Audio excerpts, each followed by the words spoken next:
শুভেচ্ছা সহ আমন্ত্রণ প্রত্যেককে এটিএন সংলাপে আপনাদের সাথে আছি আমি আমিনুল মজলিস।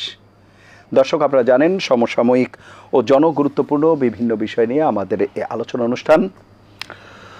গত 5 আগস্ট ছাত্র জনতার অভ্যুত্থান পরবর্তী বাংলাদেশ ভারত সম্পর্কের যে অবনতি হয়েছে সেটি ঐতিহাসিকভাবে বিরলই বলা চলে।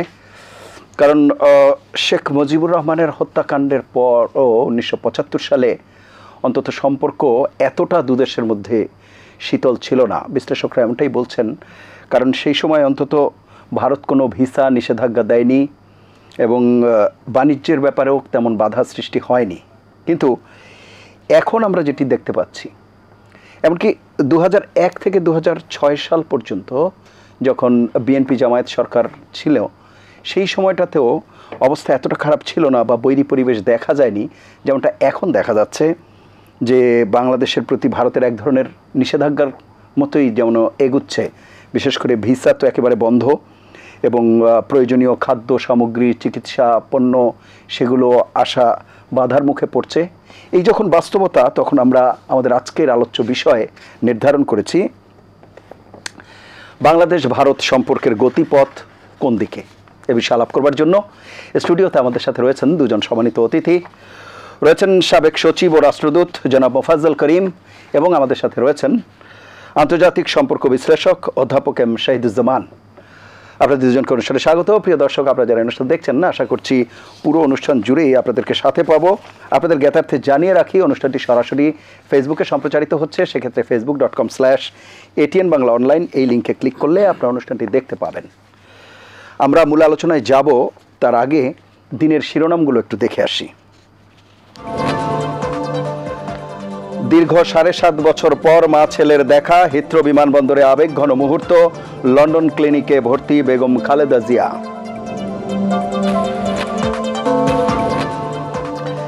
জাতীয় নির্বাচনের পাশাপাশি স্থানীয় সরকার নির্বাচনের প্রস্তুতিও চলছে, জানালেন প্রধান উপদেষ্টা। গুরুত্বপূর্ণ সংস্কারে সহায়তায় আশ্বাস ইউরোপীয় বিনিয়োগ ব্যাংকের। শেখ হাসিনার দুর্নীতির সুনির্দিষ্ট প্রমাণ পেয়েছে দুদক, জানালেন সংস্থাটির মহাপরিচালক। ওয়াসার সাবেক এমডি তাকসিমের বিরুদ্ধে মামলা। কেরানীগঞ্জ কারাগারে অস্থায়ী আদালতে কাল শুরু হচ্ছে বিডিআর বিদ্রোহের মামলার বিচার। ন্যায় বিচার ও চাকুরিতে পুনর্বহালের দাবিতে রাজধানীতে স্বজনদের বিক্ষোভ। এবং খাবার জোটাতে আয়ের বড় অংশ খরচ হচ্ছে খেটে খাওয়া মানুষের, বললেন পরিকল্পনা উপদেষ্টা। রাজধানীতে টিসিবির পণ্য বিক্রি শুরু।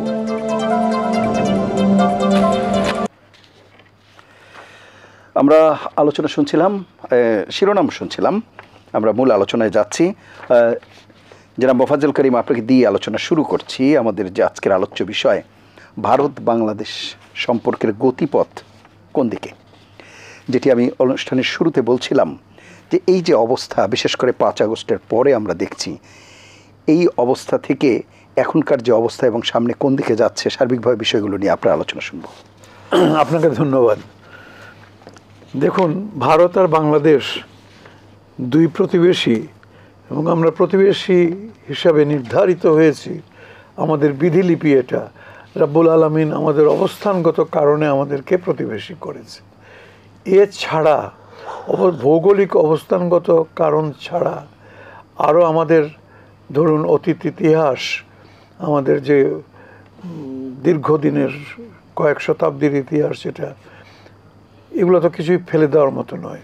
অবশ্যই হয়তো ধর্মীয় কারণে বাংলাদেশে আমরা 90% জন মুসলমান, আর ওই দেশে সেখানেও উল্লেখযোগ্য সংখ্যক মুসলমান আছে বটে, কিন্তু সেটা তেমন প্রভাবশালী বা তেমন গুরুত্বপূর্ণ নয়। তো এই দুই প্রতিবেশী সুলভ, যে কারণ প্রতিবেশী তো শুধু ভারত আর বাংলাদেশই পৃথিবীতে একমাত্র দেশ নয় যারা প্রতিবেশী, সব দেশেরই প্রতিবেশী থাকে পাশাপাশি, এটা থাকতে থাকেই। কিন্তু গত 50-52 বছর, অর্থাৎ স্বাধীনতার পর থেকে ভারত সব সময় দেখে এসছে যে তাদেরকে এক ধরনের মুরব্বী হিসাবে মানা হয়েছে। বাংলাদেশ ভারতকে একজন মুরব্বী হিসাবে ধরে নিয়েছে, একটা বড় ভাই হিসাবে, বিগ ব্রাদার, এবং ভারত সবসময় আশা করেছে একটা বিগ ব্রাদারলি অ্যাটিটিউড। শুধু তাই না, ভেবেছে যে তারা সবসময় একটা নির্দেশদাতা বা একটা পথ প্রদর্শক হিসাবে বাংলাদেশের সম্পর্কে তাদের একটা ধারণা ছিল, এবং চলেওছে মোটামুটি সেরকমভাবে। বিশেষ করে গত 1.5 যুগ ধরে আর কি, যতদিন পর্যন্ত শেখ হাসিনা ক্ষমতায় ছিলেন, ভারতের জন্য সবচেয়ে বড় সুসময় গেছে এটা, ভারতের জন্য স্বর্ণযুগ গেছে। এই জন্যে তাহারা যাহা চাইয়াছে তাহাই পাইয়াছে। না, তখন তো বলা হয়েছে যে যে কোনো সময়ের তুলনায় সবচেয়ে মানে সম্পর্ক সবচেয়ে সর্বোচ্চ উচ্চতায় রয়েছে, এরকম বলা। হ্যাঁ, এটা বলা হয়েছে। এটা তো হচ্ছে বাত কি বাত, এটা মানে বলা হয়েছে যে সবচেয়ে ভালো সম্পর্ক। কিন্তু ভালো সম্পর্ক যদি আপনি প্রকৃত রূপটা দেখেন, তাহলে এটা ভালো সম্পর্ক, তাহলে পরে এই ভালো সম্পর্ক হচ্ছে একতরফা সম্পর্ক। ওই যে বলে না, গিভ অ্যান্ড টেকের অর্থ কি? গিভ অ্যান্ড টেকের অর্থ হচ্ছে you give, I take, I take, you give, এই হচ্ছে।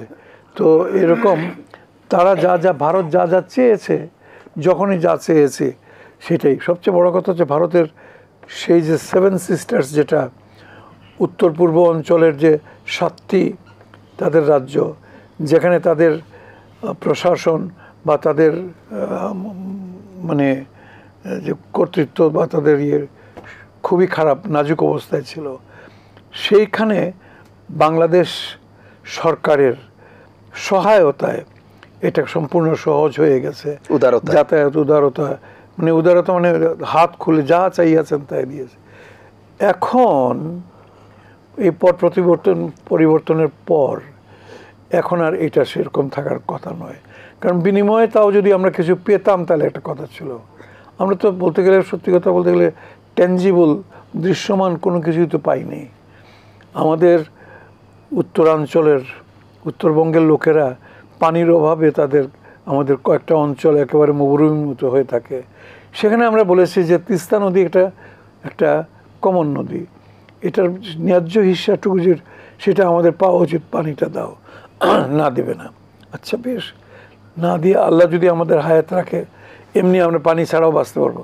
কিন্তু এটা তো ঠিক না যে তোমরা একেবারে প্রায় ডেইলি, প্রফেসর সাহেব তো বলেন কালকেও বোধহয় মেরেছে ইয়েতে, ওই বর্ডারে। এটা কীরকম কথা? তোমরা কি মনে করেছো আমাদের এগুলো কি বর্ডারের মানুষগুলা বা বাংলাদেশি যারা ওই অঞ্চল দিয়ে হাঁটাচলা করে, তারা কি মানে পাগলা কুকুর না পাগলা বিড়াল যে তোমরা গুলি করে মারো? আর এটার আবার যখন প্রতিবাদ হয় বা যখন বৈঠক হয়, সেটা বর্ডার সিকিউরিটি ফোর্সের সঙ্গে বৈঠকই হোক আর উচ্চতম পর্যায়ে প্রধানমন্ত্রী পর্যায়ে ইত্যাদি, সেখানে বলে না আর হবে না, ঠিক আছে, তারা চোরাচালানকারী, এরকম বলা হয়। গুলি করে না, চোরাচালানিও তো আপনি মারতে পারেন না। কোনো দেশের ইয়েতে আইনে নাই যে চোরাচালানি দেখিবা মাত্র মারিয়া ফেলিবে, তাহলে কিচ্ছু হইবে না। মানুষ মারাটা নিষিদ্ধ। চোরাচালানি তুমি অ্যারেস্ট করো, আচ্ছা অ্যারেস্ট যদি না করতে পারো, অ্যারেস্ট যদি না করতে, গুলি যদি অবধারিত হয় যে দৌড়ে পালিয়ে চলে যাচ্ছে, ধরতে পারছো না, ঠিক আছে, তুমি তাকে গুলি করে আহত করো না। একেবারে শুট টু কিল যেটাকে বলা হয়, মানে মারার জন্য গুলি করা, এটা কেমন কথা? আর একটা দুইটা ইনসিডেন্ট নয়, প্রত্যেক দিন এরকম ঘটতে থাকবে। ফেলানি তো একটা ইতিহাস হয়ে গেছে। এই কিশোরী মেয়েটা, 12-14 বছর বয়সের মেয়েটা, নিষ্পাপ একটা মেয়ে, কোনো অন্যায় করে নেই, কিছু না, বাপ মার সঙ্গে গেছিলো ওই পারে, এবং সমানেই তাদের ওই পার থেকে লোক এপারে আসছে, এই পার থেকে ওই পারে যাচ্ছে। এটা বর্ডারে, এটা এরকম ধরনের বর্ডার, ভারত বাংলাদেশের বর্ডার, যেটা এরকম হতেই পারে। কিন্তু তাই বলে তুমি গুলি করে মেরে ফেলবে? গেছিলো, তার মা বাবা চলে আসছে, আগে চলে গেছে, মেয়েটা যেতে পারে নাই, মেয়েটাকে দেখে একজন গুলি করে একেবারে শ্যুট করে দিল। আর মেয়েটা তখন ওই আহত অবস্থায় গিয়ে ওই কাঁটাতারের বেড়ার মোর সঙ্গে ঝুলে থাকলো, 4-5 ঘন্টা ঝুলে থাকলো, কেউ গেল না তাকে নামাতে। হায়, এর চাইতে মর্মান্তিক দৃশ্য আর কি হতে পারে? একটা নিষ্পাপ শিশুকে। তো যাই হোক, এগুলো কত প্রতিবাদ করা হয়েছে। ভারত এমন কিছু কাজ করে নাই যেটার জন্য আমরা তাদের সঙ্গে সম্পর্কটা ভালো না। তবুও যেহেতু আমাদের স্বাধীনতার পর থেকে যেহেতু আমাদের নীতি হচ্ছে যে সকলের সঙ্গে বন্ধুত্ব, কারোর সঙ্গে বৈরিতা নয়, সেই হিসাবে বিশেষ করে ভারত আমাদের সঙ্গে আমাদের মুক্তিযুদ্ধের সময় একসঙ্গে যুদ্ধ করেছে। মুক্তিযুদ্ধের সময় তারা আমাদেরকে যেটুকু সহায়তা দিয়েছে তার জন্য আমরা কৃতজ্ঞ তো বটেই, এবং আমরা এটা স্বীকৃতি দেই, কিন্তু তার মানে এই নয় যে এর বিনিময়ে তুমি রোজ একটা করে মানুষ মারতে থাকবে। তো এইগুলা নিয়ে ভারত নিজে, ভারতের পক্ষ থেকে আর কি সম্পর্কটা খারাপ করা হচ্ছে, এটা কাম্য নয়, কিছুতেই কাম্য নয়।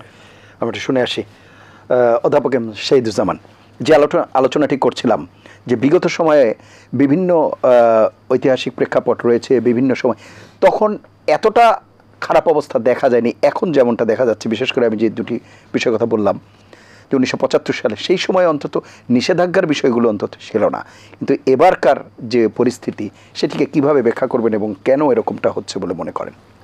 ধন্যবাদ। এই বিষয়টা খুবই ঔৎসুক্য সৃষ্টি করে। প্রথমত একটা কারেকশন করে নেই, আমি বিশ্বাস করি না যে তারা 71-এ যা করেছিল তার জন্য কৃতজ্ঞতার তাদের প্রাপ্য। আমরা তো এখন জানতে পেরেছি, সেদিন মেজর ডালিম তার সাক্ষাৎকারে বলল যে কয়েক হাজার কোটি টাকার পাকিস্তানের সামরিক বাহিনীর সারেন্ডার করা অস্ত্র তারা 3-4 মাস ব্যাপী সময় নিয়ে গিয়েছে বাংলাদেশের ভেতর থেকে। আমাদের একজন সাবসেক্টর কমান্ডার মেজর জলিল গুলি করেছিল এবং তারা পাল্টা গুলি করেছে। তার মানে চিন্তা করে দেখেন, একজন মুক্তিযুদ্ধের সাবসেক্টর কমান্ডার গুলি ব্যবহার করতে হয়েছিল তার বাহিনী সহ, যেন তারা এই লুটপাট না করে, কিন্তু তাতে থামানো যায়নি। উপরের থেকে আদেশে ওই পাল্টা মেজর জলিলকেই শুনলাম অ্যারেস্ট করা হয়েছিল। তারা এই দেশের থেকে তারপর থেকে যে লুটের প্রক্রিয়া শুরু হয়েছে এবং তাদের যে ক্ষুধা, যে এই দেশকে একটা করদ রাজ্যে পরিণত করে রাখবে, সেই ক্ষুধা নিবৃত্ত হয়নি কখনো। এখন জি, অনুমতি নিয়ে একটু সংযোজন করি, সাক্ষী দিয়ে দিই। আমি একটা সাক্ষ্য দিচ্ছি। ওই স্বাধীনতা যুদ্ধের শেষ পর্যায়ে, সেই সময় আমি কুমিল্লাতে এডিসি ছিলাম, এবং আমার চোখের সামনে দিয়ে কুমিল্লা ক্যান্টনমেন্টের অস্ত্র শস্ত্র এমনকি ফার্নিচার ইত্যাদি ট্রাক বোঝাই করে করে করে করে গেছে। প্রতিবাদ করার মতো আমাদের কোনো সামর্থ্য ছিল না, কিছুই না। সরি, এটা ঠিক ডালিম যা বলেছে তাহলে ঠিকই বলেছে।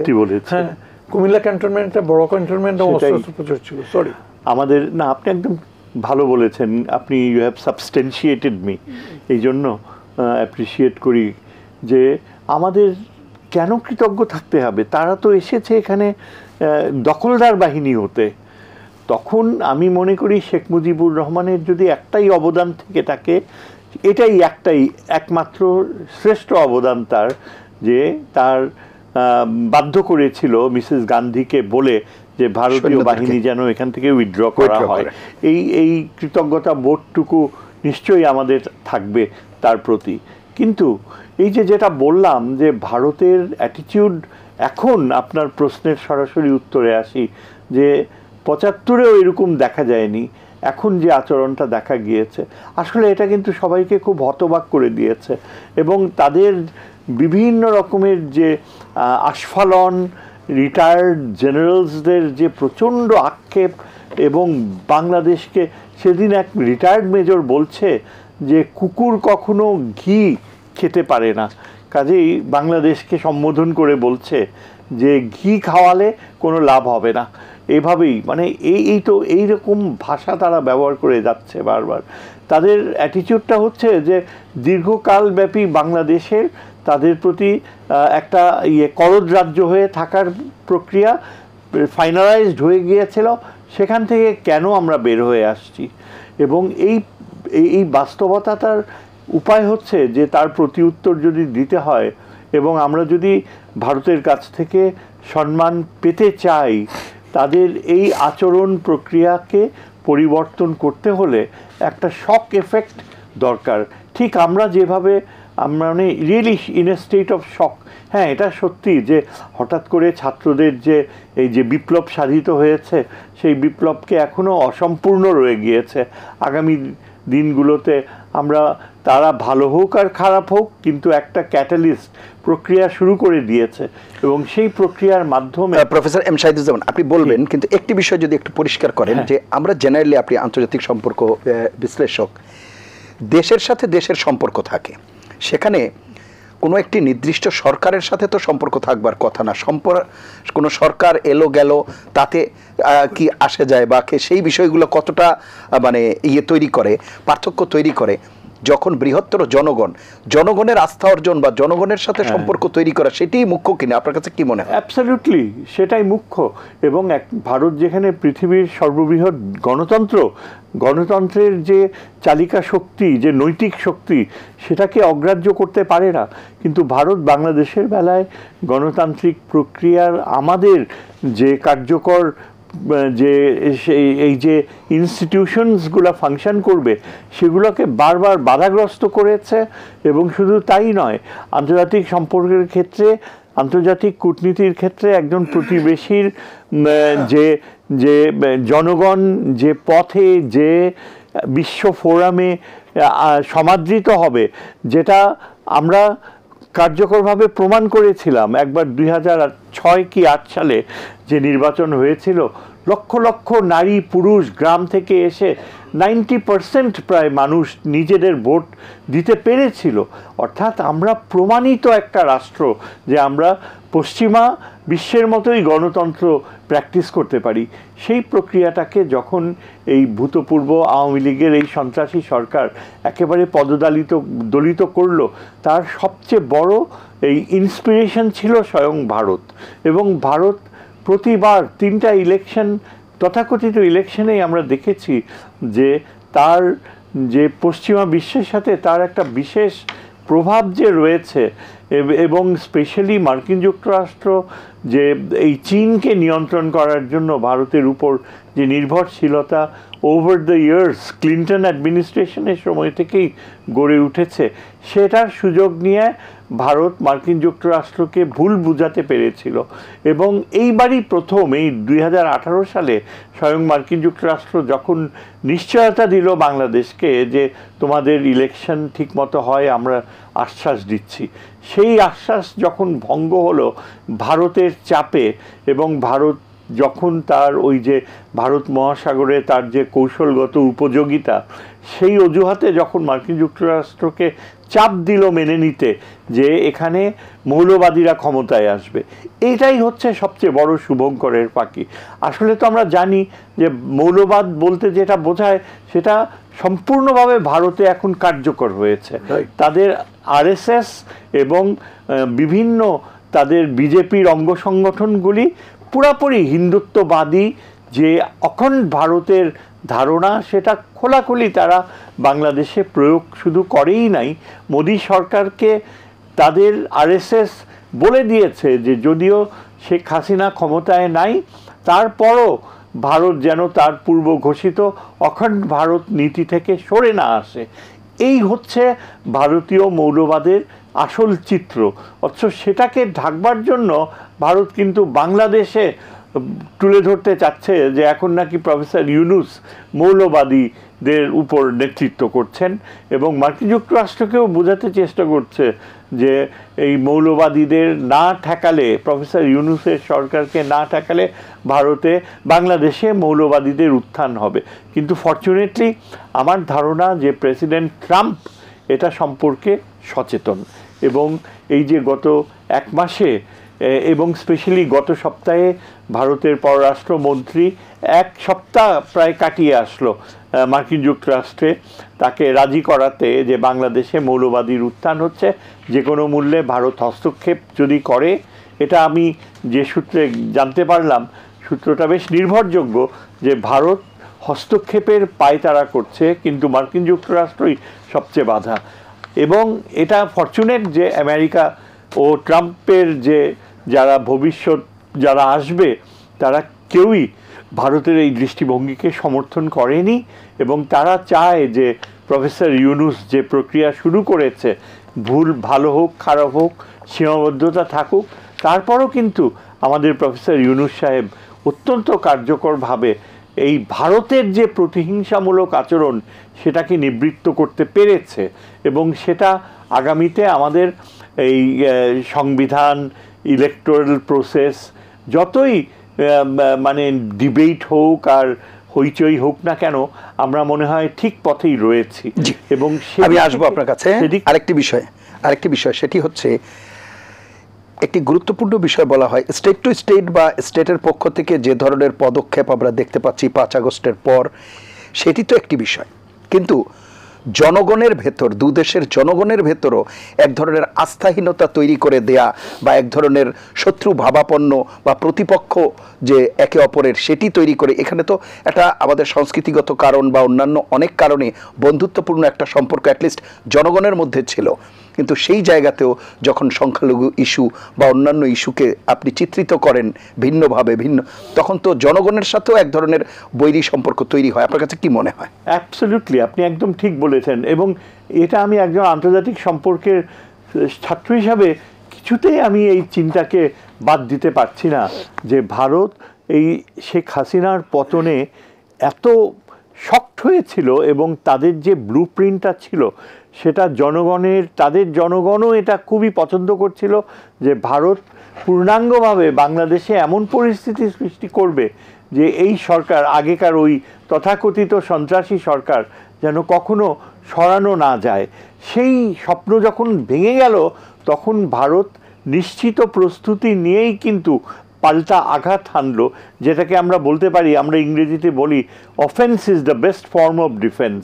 তারা সরাসরি একটা প্রচণ্ড অফেন্সিভ প্রোপাগ্যান্ডা ওয়ারফেয়ার লঞ্চ করলো এবং সেখানে তারা তাদের জনগণকে আনলিশ করে দিল যে যদি তারা তাদের আগেকার ওই নির্বাচিত সরকার যাকে বলে তাকে আবার ফেরত না আনে, যদি এই তথাকথিত মৌলবাদী যে ইউসার্পার শব্দটা ইংরেজিতে, বাংলায় কি বলবো আমি ঠিক জানি না, যে ইউসার্পার এই ইউনূস তথাকথিত সরকারকে উৎখাত না করে, তাহলে বাংলাদেশের সর্বনাশ নেমে আসছে, মৌলবাদীরা ক্ষমতায় আসবে। এবং সামহাউ ভারতীয় জনগণরাও কিন্তু মেইন স্ট্রিম এটা বিশ্বাস করে এবং তাদের যে প্রচণ্ড অ্যাগ্রেসিভ মিথ্যাচার প্রোপাগ্যান্ডা সেটা কিন্তু একেবারে জেনে শুনেই তারা অ্যাপ্লাই করছে, যাতে বাংলাদেশ, আমাদের জনগণ এবং আমাদের সরকার যেন ভারতের উপর দোষ না চাপায় যে আজকে যে অঘটন বাংলাদেশে ঘটেছে, বাংলাদেশে গণতন্ত্রের যে পতন ঘটেছে অতীতে, তার জন্য যে ভারতই এককভাবে দায়ী, সেই দোষটা চাপানোর হাত থেকে বেঁচে যাওয়ার জন্য জনগণকে তারা পাল্টা অ্যাগ্রেসিভ পলিসি গ্রহণ করলো, যে যার ফলে আমরা এখন অনেকাংশেই অনেক দেরিতে হলেও আস্তে আস্তে আমরা রিয়্যাক্ট করছি। জি, আমি আসবো আবারও। জনাব মোফাজ্জল করিম, যে কথা বলছিলাম যে জনগণের ভেতর যে একটি বার্তা দিয়ে দেয়া যে আসলে এখানে যা হচ্ছে তা এক্সাজারেট করে যে বিষয়গুলো অতিরঞ্জিত করে দেয়া হচ্ছে, এটি একটি বিষয়।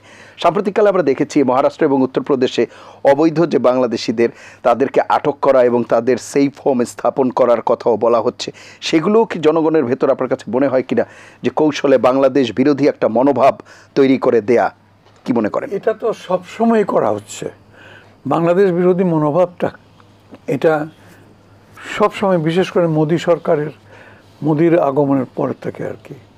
দেখুন, এই মোদি সাহেব এখন ধোঁয়া তুলেছেন যে ইউনূস সাহেব, প্রফেসর ইউনূস, তিনি মৌলবাদীদের সমর্থনে বা মৌলবাদীদেরকে এখানে প্রতিষ্ঠিত করার জন্য চেষ্টা করে যাচ্ছেন। আমরা যদি প্রশ্ন করি, বাপু হে, গত 15-20 বছর যাবৎ তুমি কি করতেছো? সমস্ত ভারতটাকেই তো তুমি মৌলবাদী বানিয়ে দিচ্ছ। আসলে তো হোয়াট ইজ বিজেপি? বিজেপি তো সম্পূর্ণ একটা মৌলবাদী একটা সংগঠন এবং তারা সেখানে যেটা করছে সেটা উনি ওটাকে হিন্দু রাষ্ট্র, ভারত একটা বড় একটা উপমহাদেশ, ভালো কথা, প্রায় 150 কোটি মানুষ ওখানে বসবাস করে, সেই দেশটাকে পুরোপুরি মৌলবাদী করে দিতে চান তিনি এবং সেই প্রক্রিয়ায় চলছে। একটা ব্লু প্রিন্টের কথা প্রফেসর সাহেব উল্লেখ করেছেন। ব্লু প্রিন্টটা কিন্তু শুরু হয়েছে সেই 47 ইংরেজি থেকেই। তখন থেকেই আর কি তাদের স্বপ্ন হলো যে প্রথমে পাকিস্তান নামক যে একটা দেশ ব্রিটিশরা সৃষ্টি করে দিয়ে গেছে, এটাকে ভেঙে দাও। এটা হচ্ছে প্ল্যান 1, এবং প্ল্যান 1টা 71-এ গিয়ে এটা মোটামুটি হয়েছে। প্ল্যান এ যেটা, হ্যাঁ, প্ল্যান এ, এরপরে প্ল্যান বি, এভাবে। হ্যাঁ, প্ল্যান এ বা প্ল্যান 1 বলেন, প্ল্যান 2 বলেন, যাই হোক। তো প্ল্যান এ যেটা ছিল যে পাকিস্তানকে টুকরা করে দেওয়া আর কি, সেটা হয়ে গেছে।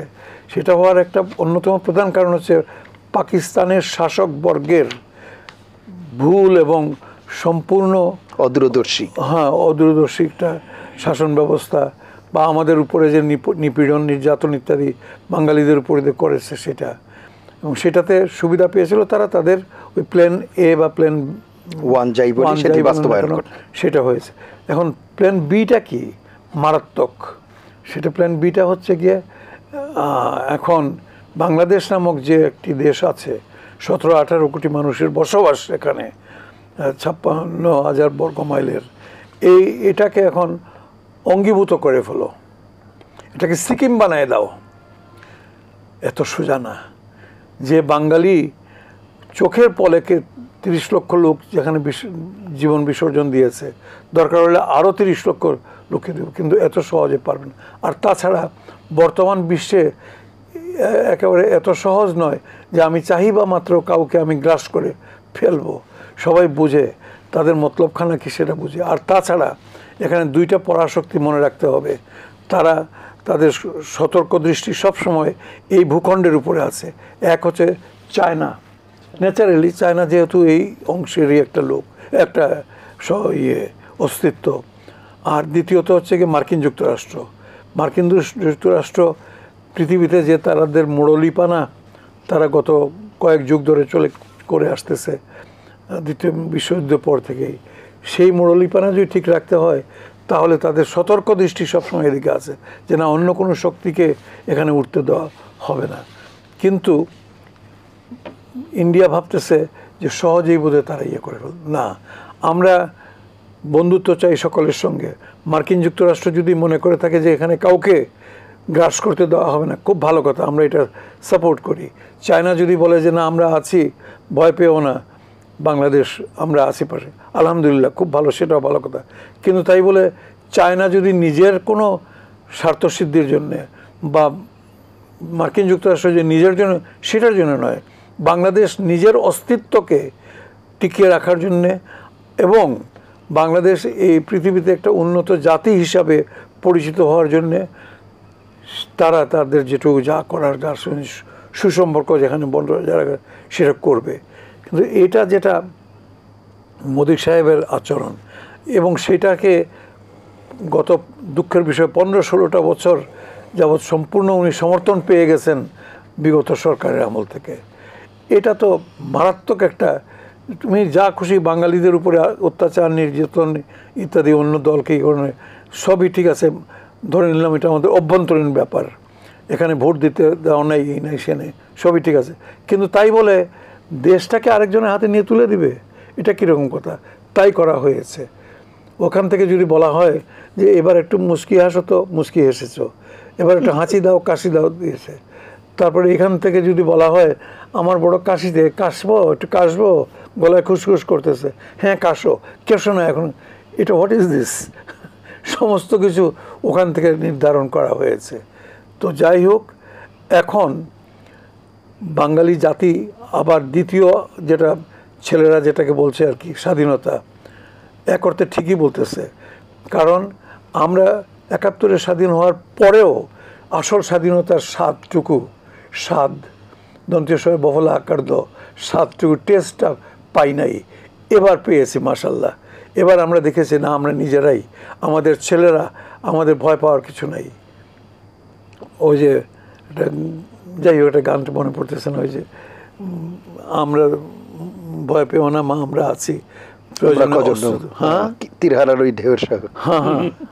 আচ্ছা, সেটাই আর কি। আচ্ছা, আরেকটি বিষয় বলছিলাম, প্রফেসর শাহিদুজ্জামান, আপনি বলবেন যে আমরা এখানে যখন আমাদের যে সাবেক প্রধানমন্ত্রী, উনি তো ভারতে রয়েছেন, এখন আমাদের তাকে ভারত থেকে বিচারের আওতায় আনার জন্য, আমরা ভারত থেকে তাদেরকে ফেরত আনার জন্য আমরা যেখানে মানে চিঠি দেওয়া হচ্ছে বা দেন দরবার চলছে, এমনই একটি বাস্তবতা। আজকে যখন আমরা কথা বলছি, অবশ্য আজকের দিনটি শেষ হয়ে গেছে, এই সময়ে আবার ভিসার মেয়াদ বাড়ানো হয়েছে। তাদের এই ইন্টারনাল কিছু পলিসির কারণেই সেটি করা হয়েছে যে ভিসার মেয়াদ না বাড়িয়ে রাখা সম্ভব নয়। তো এই বিষয়গুলো আসলে কিভাবে দেখছেন, আসলে কোন দিকে যাচ্ছে বা কি বার্তা দিচ্ছে তাতে? ধন্যবাদ।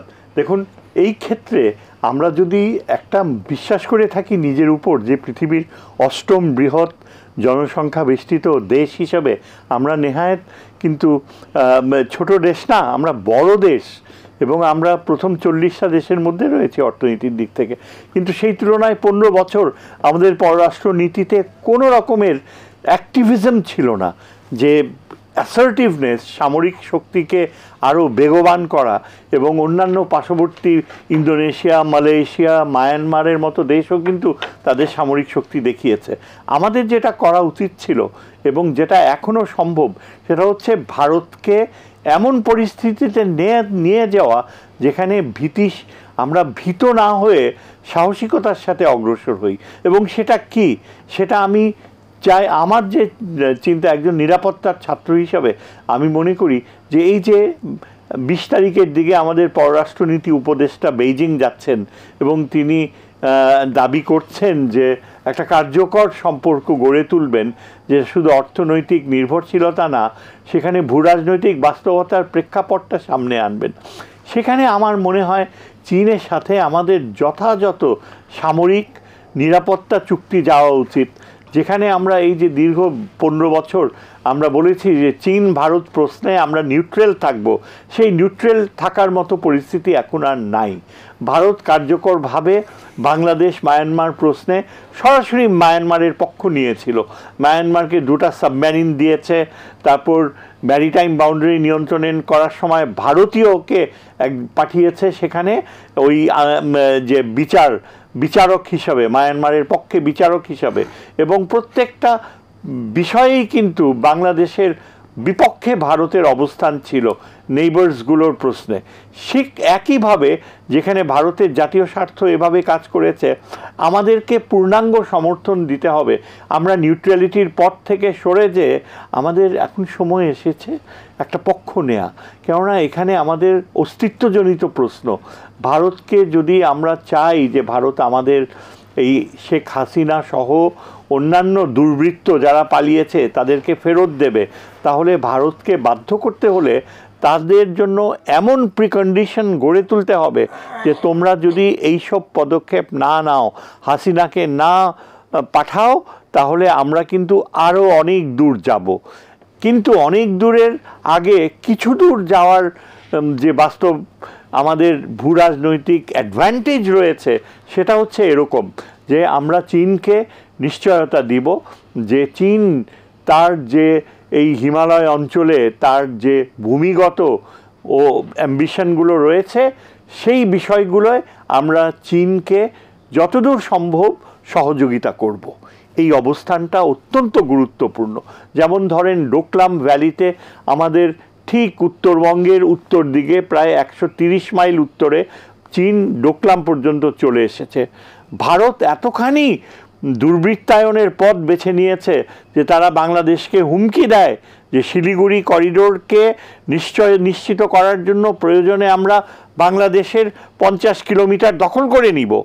তারা বাংলাদেশের কাছ থেকে রাস্তা চায়, সামরিক কাজে ব্যবহার করতে চায়। এই যে এই দুঃসাহস হয়েছে এই গত হাসিনার রেজিমে, যে ভারত অ্যাবসলিউটলি একটা অবাস্তব গ্রিড, যেখানে চীনের প্রতি আমাদের একটা অনেক কষ্টের, অনেক চেষ্টার মাধ্যমে চীনের আস্থা অর্জন করেছি আমরা। জিয়াউর রহমানের সময়, প্রেসিডেন্ট এরশাদের সময় চীন কিন্তু সহজে কাউকে বন্ধু হিসাবে বিশ্বাস করে না। জিয়াউর রহমানের অনেক চেষ্টা করে চীনের সাথে আমাদের এই যে সামরিক সম্পর্ক আমরা গড়ে তুলেছি, হাসিনা সেটাকে ধূলিসাৎ করে দিয়েছে, চীনকে তিস্তার ব্যাপারেও ডাকে নাই। ভারত আবার পাল্টা বলছে যে শিলিগুড়ি করিডোরের সাথে বাংলাদেশ টেরিটরি তারা দরকার হলে তাদের নিয়ন্ত্রণ, এটা কিন্তু গোপন চুক্তি করছে হাসিনার সাথে, যার কারণে তারা হাসিনাকে পাঠাতে চায় না বাংলাদেশে। এই জন্যে আমাদের নিজেদের নিরাপত্তার স্বার্থে চীনকে আশ্বস্ত করা উচিত, যেটা যে আপনাদের যদি ভূমিগত পরিবর্তন, টেরিটোরিয়াল রিঅ্যাডজাস্টমেন্ট করার প্রশ্ন থাকে, তাহলে বাংলাদেশ আপনাদের সাথে থাকবে।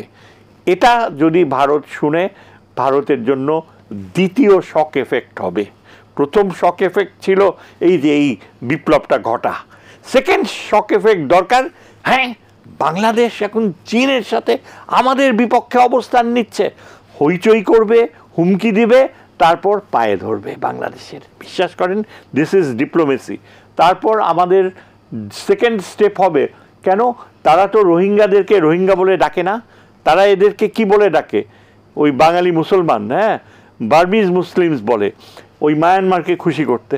ভালো কথা, তোমাদের জাতীয় স্বার্থে সেটা বলতে চাও বলো, তাহলে আমাদেরও বলা উচিত। অরুণাচল প্রদেশকে আমরা কেন অরুণাচল প্রদেশ বলবো? আমরা সেটাকে ডাকবো দক্ষিণ তিব্বত। এখন থেকে চীনকে আমাদের আশ্বস্ত করা উচিত যে তোমরা এটাকে দক্ষিণ তিব্বত বলো, আমরা তোমাদের প্রতি সম্মান জানিয়ে এটাকে ডাকবো দক্ষিণ তিব্বত। এই ধরনের আমি মনে করি যে আগামী 20 তারিখে যদি আমাদের পররাষ্ট্র উপদেষ্টা চীনের সাথে এগুলো, আমি তো একজন জনমত রিপ্রেজেন্ট করি, আমি একজন বুদ্ধিজীবী, আমার তো কোনো ডিসিশন মেকিং পাওয়ার নাই। আর পররাষ্ট্র মন্ত্রণালয় কি যোগাযোগ হচ্ছে, স্যার একজন প্রাক্তন অত্যন্ত স্বনামধন্য কূটনীতিক ছিলেন, ও তারও চিন্তা, ওনারও চিন্তা রয়েছে স্বতন্ত্র। আমি আমার মতো করে কিছুটা হলেও আমি জানি যে আমি একটা জনমত রিপ্রেজেন্ট করি। এবং যেহেতু ভবিষ্যতে বিএনপিরও আগামী দিনের রাজনীতিতে, রাষ্ট্রীয় রাজনীতিতে একটা গুরুত্বপূর্ণ ভূমিকা থাকবে আশা করি, সেখানে আমিও মনে করি যে বিএনপির চিন্তাধারার সাথে আমার চিন্তাধারার একটা সম্পৃক্ততা আছে, কেননা তারা আমাকে আমার চিন্তাধারা জানতে চেয়েছে বিভিন্ন অনুষ্ঠানে। সুতরাং আমি মনে করি যে আপনি চীনের থেকে নিউট্রাল থাকবেন, এই পলিসি অবাস্তব। আপনাকে একটা পক্ষ নিতে হবে, আপনি একটা গুরুত্বপূর্ণ ইকোনমিক অ্যাক্টর। চীনের উপর আমাদের প্রচুর ডিপেন্ডেন্স রয়েছে ভবিষ্যতে আমাদের উন্নয়নে। এই যে আমাদের অর্থনৈতিক এখন একটা বিরাট চাপের মুখে পড়েছি, সেখানে চীনের মতো কোনো গুরুত্বপূর্ণ দেশ আর কোনো দেশই নয় আমাদের অর্থনৈতিক ও সামরিক সহযোগিতায়। এদিক থেকে আমার চিন্তাধারা হচ্ছে যে যতদূর সম্ভব চীনের উপস্থিতি দরকার বঙ্গোপসাগরে। দেখেন, আমাদের জলসীমার ভেতর থেকে ভারতের কোস্ট গার্ড আমাদের 90 জন ফিশারম্যানকে 2টা জাহাজ ধরে নিয়ে গেছে, একদম প্রমাণিত। আমাদের কিন্তু ফিশিং বোটস ওদের এরিয়াতে যায়নি, আমাদের পরিসীমানায় ছিল। তারপর ওই যে রামপাল নামে একটা বিদ্যুৎ কেন্দ্র বানিয়ে রাখছে, আসলে এটা ওরা ব্যবহার করতেছে তাদের নেভাল মনিটরিং স্টেশন হিসাবে। সেখানে সমস্ত প্রাণী মরে যাচ্ছে, এই টেলিভিশনে আমরা দেখেছি। ওইখানকার যে যারা থাকে, বসবাস করে, বলে কোনো মাছ নাই নদীতে, গাছপালাগুলো আস্তে আস্তে পাতা ঝরে পড়ছে, বিষাক্ত পদার্থ ফেলা হচ্ছে। মানে ভারত আমাদের এই রামপাল ওই জায়গাটা, সুন্দরবনের জায়গাটা পুরাপুরি ইকোলজি ধ্বংস করে দিচ্ছে। আমরা কতদিন এই ধ্বংসকে অ্যালাউ করব? আমি তো মনে করি গত 3 মাসে উচিত ছিল আমাদের ছাত্রদের ইনিশিয়েটিভ নিয়ে ওই রামপাল প্রজেক্ট ইমিডিয়েটলি বন্ধ করো। কি হতে পারতো, কি ক্ষতি পড়তো? কিন্তু আনফর্চুনেটলি আমাদের পররাষ্ট্র মন্ত্রণালয়ের ভিতরে এমন একটা সাইকোলজি গড়ে উঠেছে গত 15 বছরের কারণে, যে এমনকি পররাষ্ট্র নীতি উপদেষ্টা, উইথ অল ডিউ রেসপেক্টস, তিনি বলে ভারতের সাথে আমরা সংখ্যা দেখলেই বোঝা যায় কতখানি আমাদের নির্ভরশীল, কতখানি আমাদের তেল, বেগুন, পেঁয়াজ, আলু কিনতে হয়, আরও কত কিছু কিনতে হয়। ভারতের সংখ্যাই বলে দেবে ভারতের উপর আমরা নির্ভরশীল। আরে এটা কি? আপনার এমন কি চাউল, ডাল, আলু আর কি এমন কিনতে হয় যেটা আপনি অন্য দেশ থেকে একটু অসুবিধা হবে? অল্টারনেটিভ যে সাপ্লাই চেন, সেটি কি মানে সার্চ করার এখনই তৈরি হয়েছে না? অল্টারনেটিভ তো হয়েছে, কিন্তু ভারতকে আপনি তোষামত করে কেন আদায় করবেন? ভারত যদি আমাদের ক্ষতি করে, আমরাও পাল্টা ব্যবস্থা নিব। এবং এই যে এটা বিধাতা কর্তৃক আমাদের সুযোগ করে দেওয়া হয়েছে। চীন আমাদেরকে সেই ভূরাজনৈতিক যে চারদিক থেকে ভারত বেষ্টিত, আর নেইবার পাল্টানো যায় না, কিন্তু বিধাতা আমাদেরকে এমন একটা নেইবার এনে দিয়েছে চীন, যেই চীন ভারতের অ্যাডভার্সারি, ভারতের সাথে সম্পর্ক নয়। এবং আমরা কূটনীতির যে নিয়ম, সেই নিয়ম অনুযায়ী যতদূর সম্ভব চীনের সাথে এখন সময় এসছে একটা আস্থার সম্পর্ক গড়া। পাকিস্তান ঠিক যেমনি গড়েছে, পাকিস্তান তো আমেরিকার ক্লোজেস্ট অ্যালাই, নন নেটো অ্যালাই, কিন্তু চীনের সাথে তো ঘনিষ্ঠ সম্পর্ক রেখেছে। কাজেই আমরা এটা ভয় পাওয়া উচিত না যে আমেরিকাকে আমরা অখুশি করে দিচ্ছি। আমেরিকা ঠিকই বুঝবে, আমাদের ডায়লামাটা আমেরিকানরা বোঝে। জি, আমেরিকানরা আসবো আমি। জানে।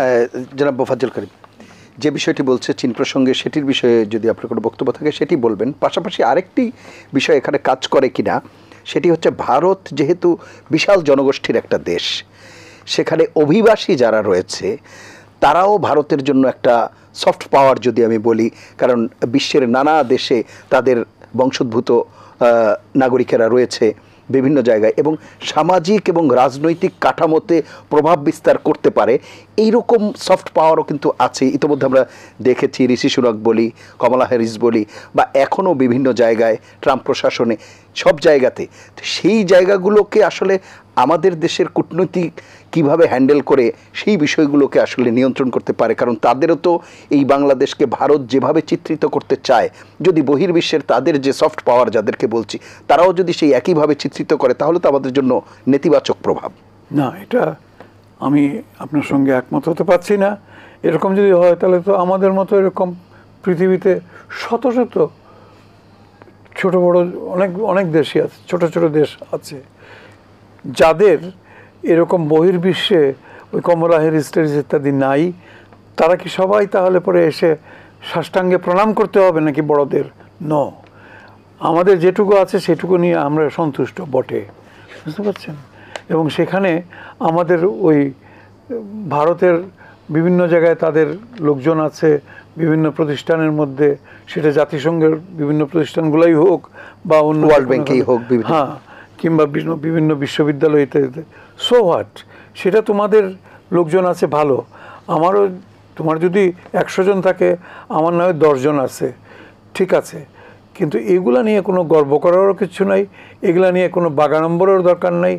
দরকার যেটা না, সেই বিষয়গুলো বিবেচনায় রেখে আমাদের যারা কূটনৈতিক রয়েছে, মানে কূটনৈতিক বিষয়গুলো আমরা যখন হ্যান্ডেল করব তখন সেটিও বিবেচনায় রাখবার সুযোগ আছে। কোনটা যে ওরা ওদের শক্তি, আমি এটা ওদের কোনো শক্তি বলে আমি মনে করি না। আচ্ছা, পরিষ্কার কথা, তাদের শক্তি যেটা হচ্ছে সেটা হচ্ছে তাদের দিল্লি কেন্দ্রিক, তাদের সাউথ ব্লক মোদি সাহেবের শক্তি যেটা আর কি, সেটাই তাদের শক্তি। বাইরে এরকম থাকতে পারে, তাহলে পরে তো ইয়েদের, জাপানিদের বা চাইনিজদের, বিশেষ করে চাইনিজদের তো অনেক অনেক ইয়ে আছে এরকম, বাইরে বহির্বিশ্বে আছে, লোকজন আছে। So what. তো এখন কথা হচ্ছে, যেটা খুব সুন্দরভাবে বিশ্লেষণ করেছেন অধ্যাপক সাহেব আর কি, চায়নার বিষয়টা, চায়নার বিষয়টা আর কি। হ্যাঁ, চায়না আমাদের একদম নিকটতম না হলেও নিকট প্রতিবেশী তো বটেই। তো নিকটতম যিনি, তিনি যখন এরকম একটা মনোভাব পোষণ করেন আমাদের সমাজে, তিনি গ্রাস করিবেন, তিনি আলিঙ্গন করবেন না, গ্রাস করবেন, তাহলে পরে যে আমার আরেকটু দূরের খালাতো ভাই, একদম মায়ের পেটের ভাই না, খালাতো ভাই, তাহলে মায়ের পেটের ভাইকে আপাতত ভুলে গিয়ে খালাতো ভাইয়ের সঙ্গে আমার সম্পর্ক করতে হবে। কারণ আমার ভাই যখন আমাকে ধ্বংস করতে চায় বা আমার উন্নতি চায় না, তাহলে আমার কাজিন, যে ফার্স্ট কাজিন, চাচাতো ভাই বা খালাতো ভাই বা মামাতো ভাই, তার সঙ্গে আমার সম্পর্ক করতে হবে। এবং সেই কাজিন, সে যখন শক্তিশালী এবং তার একটা পরাশক্তি বলে বা বিশ্ব দরবারে তার একটা মর্যাদা আছে, শক্তি আছে, প্রদর্শন করার মতো শক্তি আছে, ঠিকই আছে। I fully agree with him, professor সাহেবের যে অ্যানালাইসিসটা আর কি। এখন কথা হচ্ছে, আমি একটু এই প্রসঙ্গেই বলতে চাই যে আমাদের যে অভ্যন্তরীণ শক্তিগুলো রয়েছে, একটা তো আমাদের অভ্যন্তরীণ পরাশক্তি পরাজিত হয়ে হেলিকপ্টারে করে চলে গেছেন, এই শক্তি গেছে বটে। বাকি যারা আছে, স্যার এই জায়গাতে আমি আপনাকে বলছি, মানে একটু যুক্ত করছি আপনার সাথে, সেটি হচ্ছে আপনি যেহেতু অভ্যন্তরীণ শক্তিগুলোর কথা বললেন, এই জায়গায়ও আমরা দেখেছি ভারতের যে একটা বেনিফিট, সেটি হচ্ছে তাদের কংগ্রেস এবং বিজেপির ভেতর রাজনৈতিক মতপার্থক্য থাকে, কিন্তু যখন পাকিস্তান, চীন কিংবা বাংলাদেশ প্রসঙ্গই যদি ধরি, সেই সব জায়গায় যখন আসে তখন সংসদে তারা একমত। এই জায়গায় আমরা কতটা হতে, আমি সেই বিষয়টি, হ্যাঁ ওইটাইতেই আমি আসছিলাম। প্লিজ। ইনফ্যাক্ট বাঙালি জাতি একবারই বেঁচে ছিল, আমি যেটা প্রায়ই বলি আর কি, আমরা একবার বেঁচে ছিলাম। We lived only once, that was in 1971। তখন কি হয়েছিল, আমাদের সবচেয়ে বড় শক্তি ছিল শেখ মুজিবুর রহমান যেটা করে দিয়েছিলেন, সেটা আমাদের জাতীয় ঐক্য। মুষ্টিমেয় 1% বা 2% ম্যাক্সিমাম লোক হয়তো সমর্থন করে নাই, কিন্তু বাদ বাকি গ্রামের কৃষক থেকে শুরু করে অশিক্ষিত মূর্খ একটা মানুষ থেকে, রাস্তার মানুষ থেকে শুরু করে একেবারে বুদ্ধিজীবী মহল পর্যন্ত সকলেই কিন্তু ঐক্যবদ্ধ হয়েছিল একটা ব্যাপারে, যে বাঙালি জাতি 24 বছর পদানত হয়েছিল, নির্যাতিত হয়েছিল, লাঞ্ছিত হয়েছিল, বঞ্চিত হয়েছিল, কিন্তু আর নয়, এবার আমরা জেগে উঠেছি, আমরা ঐক্যবদ্ধভাবে ওই শত্রুকে আমরা তাড়াবো, ধ্বংস করব। সেই ঐক্যটা দরকার এখন, আবার আমাদের জাতীয় ঐক্যটা দরকার। সেটার জন্যে কিন্তু আমার মনে হয় বর্তমান সরকারের হাতে বিশেষ সময় তো নাই, আফটারঅল তারা তো অন্তর্বর্তীকালীন ইন্টারিম গভর্নমেন্ট, চলে যাবেন, তারাও জানেন চলে যাবেন, তাদের সময় শেষ হয়ে যাবে। কিন্তু তারা এই পথে জাতিকে ঐক্যবদ্ধ করার জন্য যে চেষ্টা করছেন, এটাতে সাড়া দেওয়া উচিত সবাই, এবং এটা আর একটু প্রকট হওয়া উচিত। এই যে জাতীয় ঐক্য প্রতিষ্ঠার জন্যে যে চেষ্টা করা হচ্ছে, সেটার জন্য আমার ক্ষুদ্র বুদ্ধিতে মনে হয় আর কি, প্রায়শই প্রফেসর ইউনূসের সরকারকে, অন্তর্বর্তীকালীন সরকারকে প্রায়শই বিভিন্ন দলের সঙ্গে, রাজনৈতিক দলের সঙ্গে আলাপ আলোচনা এবং ঐক্যের কথাটা বলা, এবং আমাদের সামনে সমস্যা কি কি, হোয়াট ইজ আওয়ার প্রবলেম, এগুলা আলোচনা করে এর সমাধানের জন্য ঐক্যবদ্ধ থাকা উচিত। তাহলে পরে আর আমাদের বেশি ভাবতে হবে না ইনশাল্লাহ। এবং এটার পথটা আমি বলবো, আবারও বলবো আর কি, পথটা কিন্তু এই তরুণরাই দেখিয়েছে। কারণ তাদের তো আর অন্য কোনো স্টেক ছিল না যে ক্ষমতা দখল করব বা পার্লামেন্টে গিয়ে এতটা সিট দখল করবো, এগুলো কিছু ছিল না। তাদের ছিল যে কি, যে দেশটা বিপথে চলে যাচ্ছে, দেশটা পরাধীন হয়ে যাচ্ছে, এই দেশটাকে বাঁচাও, এই ইয়ে থেকেই তারা ঐক্যবদ্ধ হয়েছিল, ছেলেরা, শিক্ষার্থীরা। এবং তাদের প্রথমে যে কোটার কথা বলে তারা একত্র হয়েছিল, সেই কোটা থেকে যখন দেখলো যে সরকারের তরফ থেকে বরং এটাকে প্রতিহত করার চেষ্টা করা হচ্ছে, তখন তারা জনগণের উদ্দেশ্যে বক্তব্য দিল। জনগণের সঙ্গে সঙ্গে এক লহমায় দাঁড়িয়ে পড়লো, চোখের পলতে দাঁড়িয়ে পড়লো, এবং তারপরে একটা অভ্যুত্থান হয়ে গেল। যে অভ্যুত্থানকে আপনি অভ্যুত্থান বলুন আর বিপ্লব বলুন, সেগুলা সাহিত্যের ভাষা, সেগুলা পররাষ্ট্রনীতির ভাষা বা ইয়ের ভাষা, কিন্তু ঐক্যবদ্ধতা হয়েছিল, সেই ঐক্যটা খুবই দরকার। আমি মনে করি এখন আবার ঐক্যটা খুব দরকার। বাঙালি জাতিকে যদি মাথা তুলে যদি দাঁড়াতে হয়, ঐক্যবদ্ধভাবেই দাঁড়াতে হবে, এবং তাহলে পরেই নির্বাসিত গণতন্ত্র আবার পুনর্বাসিত হবে। তাহলে পরে যে বা যারা স্বৈরাচার এই দেশে প্রতিষ্ঠিত কায়েম করেছিল, 1 বছর 2 বছর 5 বছর থাকতে পারে স্বৈরাচার। হোসেন মোহাম্মদ এরশাদকেও তো স্বৈরাচার বলা হয়েছিল, কিন্তু এই ধরনের প্রবল পরাক্রান্ত স্বৈরাচার তিনিও ছিলেন না বটে। 9 বছর তিনি শাসন করে গেছেন, কিন্তু এইরকমভাবে বিরোধী মতপথকে দমন করার জন্য এমন কিছু দৃশ্য তো অন্তত ছিল না। আচ্ছা, আরেকটি বিষয় বলা হয়ে থাকে, এই যে পররাষ্ট্র মন্ত্রণালয়ের পক্ষ থেকে যেটি বলছিলেন প্রফেসর এম শাহিদুজ্জামান, আমরাও বিভিন্ন সময় যেটি শুনতে পাই, এক ধরনের নির্ভরশীলতা তো তৈরি হয়েছে ভারতের বিভিন্ন প্রোডাক্টের প্রতি, পণ্যের প্রতি বলি, খাদ্য সামগ্রী, চিকিৎসা সামগ্রী, নানা রকম বিষয়। সেগুলোর ক্ষেত্রে এখন কি একটা ভাববার সময় এসেছে কিনা, যে হারে আজকে ভিসা বন্ধ হচ্ছে বা বন্ধ হবার উপক্রম, রপ্তানি বন্ধ হবার এরকম ধাপে ধাপে পরিস্থিতি যদি আরও নাজুক অবস্থায় চলে যায়, সেখানে যেটি আমি বলছিলাম যে অল্টারনেটিভ সাপ্লাই চেইন, যেটি সেই দিকে মনোযোগী হওয়ার বিষয়টিকে কীভাবে দেখছেন? না, সেই যুগে তো নিশ্চয়ই মনোযোগী হতেই হবে। আপনি কতকাল আর 50-52 বছর আপনার গেছে পরনির্ভরশীলতার উপরে। পেঁয়াজ আর আদা আর রসুন ইত্যাদি আপনাকে ওখান থেকে আনতে হয়, কি দরকার? আপনি আস্তে আস্তে আস্তে আস্তে নিজের পায়ে দাঁড়ানোর শক্তিটা অর্জন করুন। এই লাঠি ভর দিয়া আর অন্যের কাঁধে ভর দিয়া চলাফেরা করে আপনার চলবে না, আপনি নিজে নিজে দাঁড়াতে হবে, সেটা হবে। এবং সেটা হবে যদি ওই যে বললাম যেটা আর কি, আমরা ঐক্যবদ্ধভাবে যদি আমরা প্রচেষ্টা করি। কিন্তু একজন বলবে যে না, ভারত যেরকমভাবে আমাদেরকে সাহায্য সহায়তা করেছে সেটাই বলবৎ থাকুক, আরেকজন বলবেন না না না, ভারতটা চাই না, আমি যুক্তরাষ্ট্র যা বলে। নো, বাংলা রাষ্ট্র কি বলে সেটা বলো। আমার পরিচয়, আমি বাংলাদেশি, আমার পরিচয় বাংলাদেশ, তো সেটা যদি আস্তে আস্তে গড়ে তোলা যায় তাহলে হয়তো 2 বছর 4 বছর 5 বছর হবে না, কিন্তু 1-2টি পার্লামেন্টের নির্বাচন সুষ্ঠুভাবে হলে পরে তারপরে নিশ্চয়ই বাংলাদেশ গণতন্ত্রের একটা আবাসস্থল হবে এবং তখন সত্যিকার অর্থে একটি শক্তিশালী দেশ হিসেবে আস্তে আস্তে গড়ে উঠবে। জি স্যার, আপনি প্রথম দিকে যেটি বলছিলেন তিস্তার প্রসঙ্গে, সেই জায়গাতে তো ভারত সবসময় বলছে এটি কেন্দ্রীয় সরকারের বিষয় নয়, এটি যারা আঞ্চলিক সরকার রয়েছে তাদের বিষয়, যার কারণে সেটি হচ্ছে না। বিষয়টি কি এরকম, না কেন্দ্রীয় সরকারের সদিচ্ছাই মূল?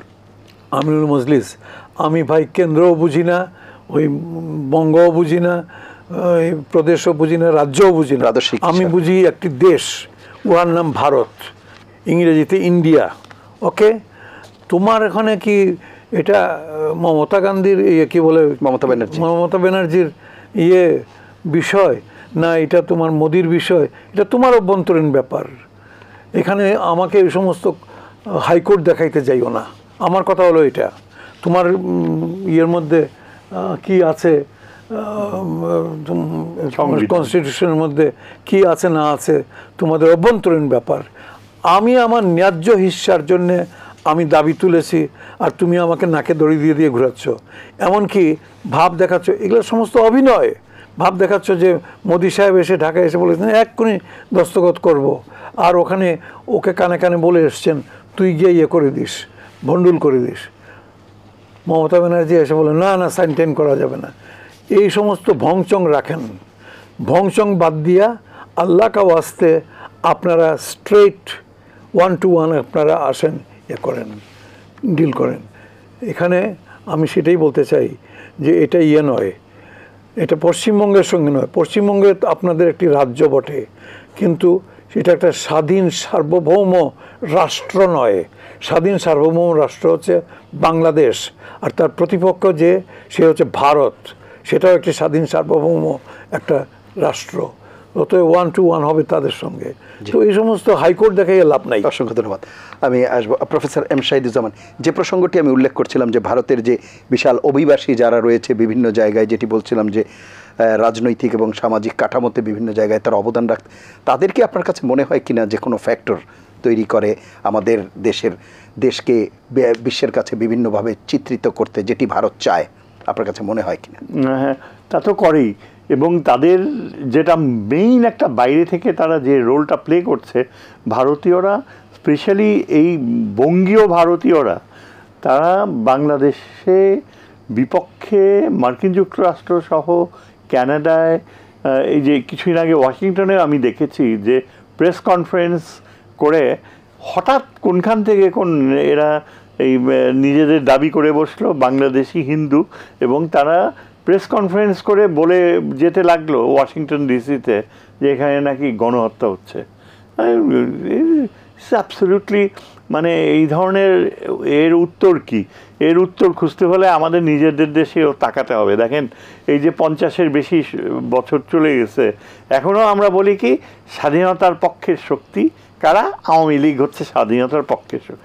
আওয়ামী লীগ হচ্ছে স্বাধীনতার সবচেয়ে ঘোর বিপক্ষ শক্তি, এবং সেটা তারা প্রমাণ করছে। ভারতের হাতে তো দেশ তুলে দিচ্ছিল, অ্যাবসলিউটলি তুলে দিচ্ছিল, এবং এরা হচ্ছে স্বাধীনতার বিপক্ষে না, রাষ্ট্রীয় বিপক্ষ শক্তি। এখন আমাদের দেশে যে বাক্য ব্যবহার করা উচিত, সেখানে সুস্পষ্টভাবে বলা উচিত যে স্বাধীনতার পক্ষের শক্তি কারা, স্বাধীনতার বিপক্ষের শক্তি আওয়ামী লীগের মতো এত মারাত্মক বিপক্ষ শক্তি নেই।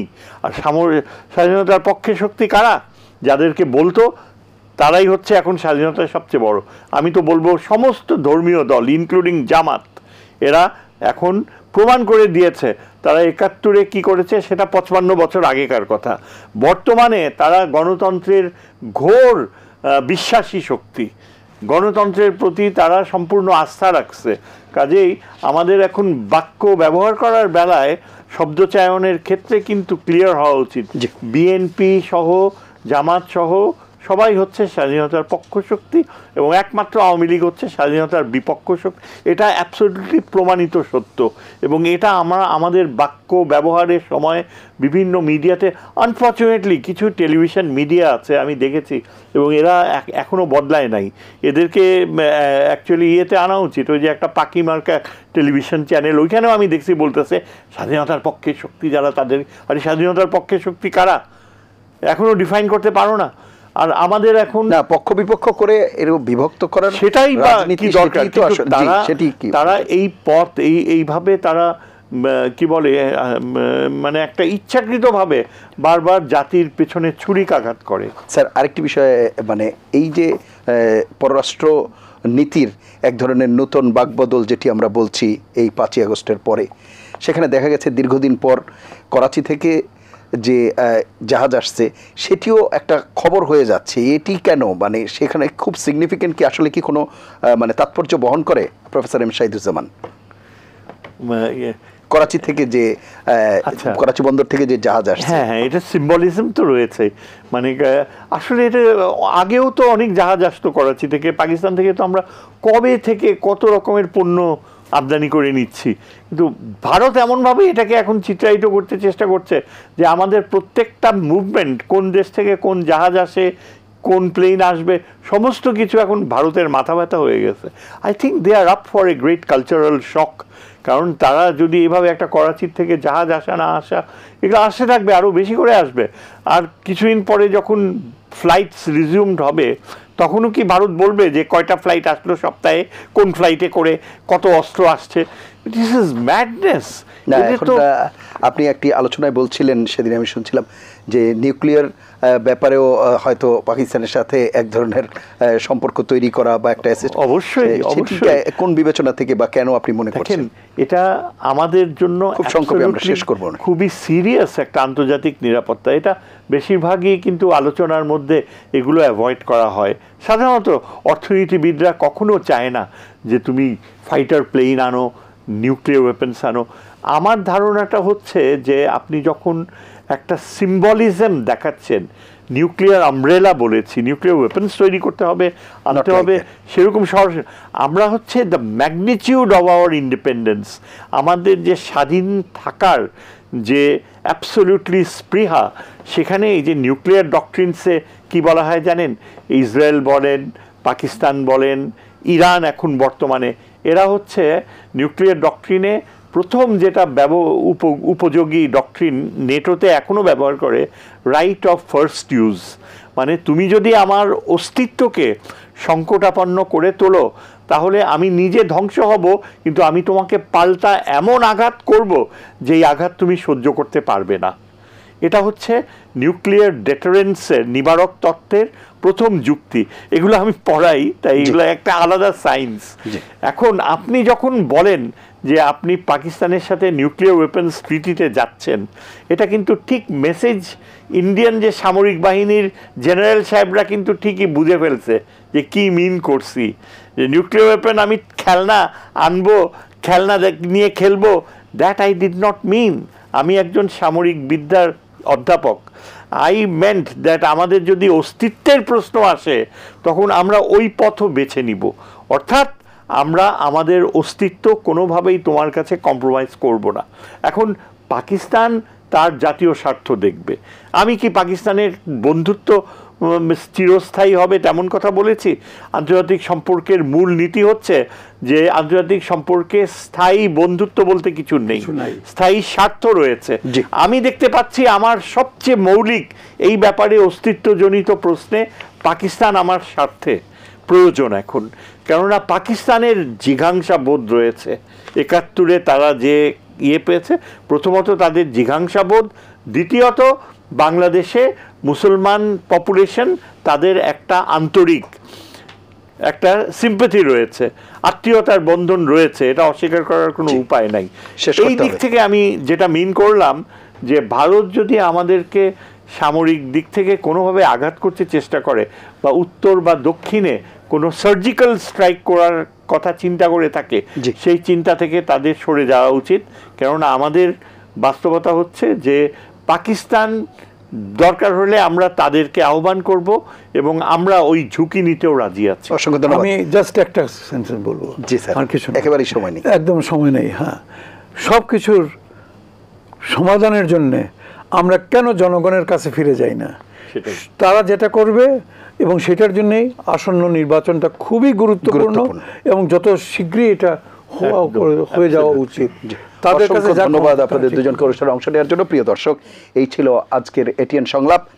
সম্মানিত আলোচকরা যে কথা বলছিলেন, আমাদের ভেতর মতাদর্শগত পার্থক্য থাকতে পারে বিভিন্ন বিষয়ে, কিন্তু পররাষ্ট্রনীতি, জাতীয় ঐক্যমত্যের বিষয়ে যাতে আমাদের সেই পার্থক্য না থাকে, সেটি দেশ এবং জাতির বৃহত্তর স্বার্থে আমরা একমত হব, সেই প্রত্যাশায় শেষ করছি। সবাই ভালো থাকবেন, সুস্থ থাকবেন, আশা করি এটিএন বাংলার সঙ্গেই থাকবেন। আল্লাহ হাফেজ।